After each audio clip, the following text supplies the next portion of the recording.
kepada teman-teman sekalian, saya baru saja menjemput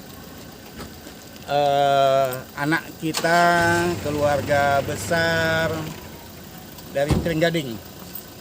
Beliau ini ditahan di Malaysia selama 2 bulan lebih kurang dan sampai ke imigrasi Kuala Namu ditahan karena tidak ada kelengkapan dokumen-dokumen.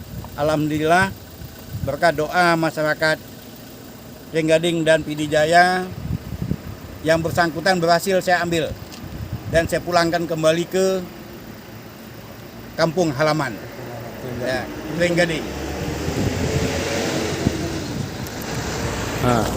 Macam apa perasaan Ronyo Nuwa di Malaysia dengan segala proses kesambut oleh Pak Idris pada sebagai tokoh katanya untuk PJ. Baik. Terima kasih pada Pak Idris Johan bagi Acok Long kena Bandara Kuala Namu untuk dipulangkan ke Kampung Trenggading PD Jaya.